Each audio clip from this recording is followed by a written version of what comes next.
একটা স্পেশাল চটপটি বানাও। আসসালামু আলাইকুম, স্বাগতম নতুন একটি ভিডিওতে। তো চলে আসলাম চটপটির দোকানে। এই মামার খুব প্রশংসা শুনছি, খুব সুন্দর করে নাকি চটপটি বানায়, ফুচকাও বানায়। তো দেখতেছেন বাটি সিরিয়াল দিয়ে রেখে দিছে, তার মানে সত্যি ভালো বানায় এবং সিরিয়ালে থাকে মানুষ।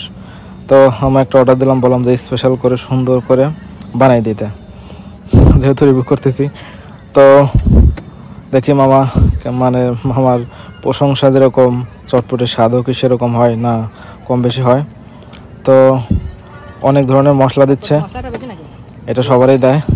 আর মামাও খুব হাসি ঠাট্টার মানুষ, অনেক যত্নশীল সহকারে বানায় এবং অনেক পরিষ্কার। আমি অনেক জায়গায় খাইছি, দেখছি যে ততটা পরিষ্কার না, ঢাকনা দেওয়া থাকে না, মানে আর কি একটু হিজিবিজি অন্যরকম।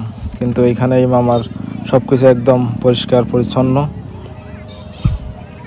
তো এখন হচ্ছে টেস্ট করার পালা, যে আসলেই পরিষ্কারের সঙ্গে কি স্বাদের মান ঠিক আছে কিনা।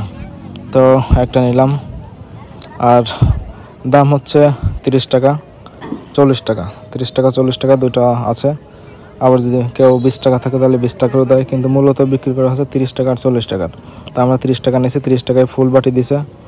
না সত্যি অনেক টেস্ট, আসলে না খাইলে বোঝা যাবে না যে আসলেই কেমন টেস্ট। আর আমি আছি হচ্ছে এখন পদ্মা নদীর পাড়ে, রাজবাড়ী গুধার বাজারে, একদম পদ্মা নদীর পাড়ে বসে আছি। ইনি পান্না চত্বরে সম্ভবত বসে, বাজারেও বসে। তো সত্যি অনেক টেস্ট।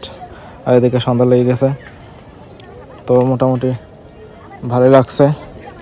তো আজকের ভিডিওটা এই পর্যন্তই, আর খাওয়া দাওয়া শেষ, এখন আছে টাকা দেওয়ার পালা।